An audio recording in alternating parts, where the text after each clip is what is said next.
That was when he promised me he would change and get help. I chose to stay with my dad after getting permission from my mom. As I said in my first post, she was disappointed but agreed that my dad needed me.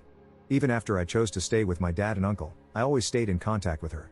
My mom and dad lived about 20 minutes apart, and I made sure to see my mom regularly, 4 to 5 times a week, at least. I would talk to her every day too. We went on trips together, ate meals together, and hung out as much as we could. When she moved in with her new husband, who I will call John, she always included me in her new family's life. John was good to me too. During all that time, there was not even the slightest indication of the resentment my mom had for me until she blindsided me with the decision to go no contact. I was completely shocked. She never expressed any anger or frustrations toward me, we never argued, and she never showed she was upset about my relationship with my dad until that day. After she blocked me from everyone, I tried for a couple of years to reconnect but eventually gave up when I moved out of the city. On to the update, a lot of you told me to meet her for closure, while others said not to bother. After thinking about it for a while, I had decided to meet her and was going to tell my uncle to set up a meeting. But before I could tell him, my uncle called me again, 3 days after my mom showed up at his house. He told me she came by again and gave him a letter for me. She apologized for bothering him and said she wouldn't be coming by again because she didn't want to raise my hopes unnecessarily.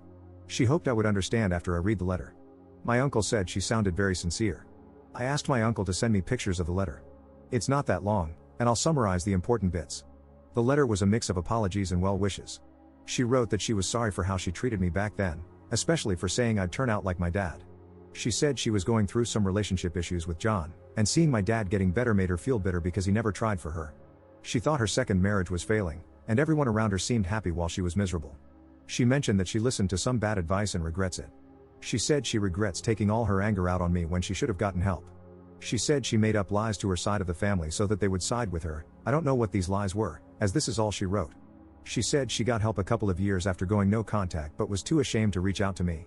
She saw the wedding pictures and is happy for me, wishing me the best in life. She wrote that while she initially wanted to meet me, after some reflection and advice from her family, she realized it was for selfish reasons and only for her own sake.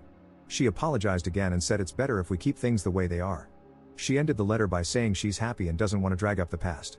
She apologized once more and wrote that she won't contact me again for both our sakes, asking me not to contact her as well, and wished me and my wife well. So, there's that. Honestly, it's probably the best outcome, and I'm at peace with it. I am happy with my life, and I'm glad my mom is happy with hers. Like she asked, I won't contact her, but I'll keep my door open if she ever wants to meet in the future. I also realized how foolish I was to hold on to my resentment over her comment about me becoming an addict. I also want to address the comments that said my wife was overstepping.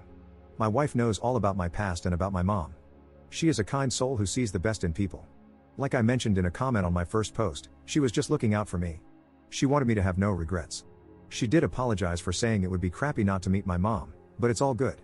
We both know each other's boundaries, and we communicate well. Right now, we're planning our honeymoon, and life is good. Thanks for all the supportive messages and comments, truly appreciate it. Bye.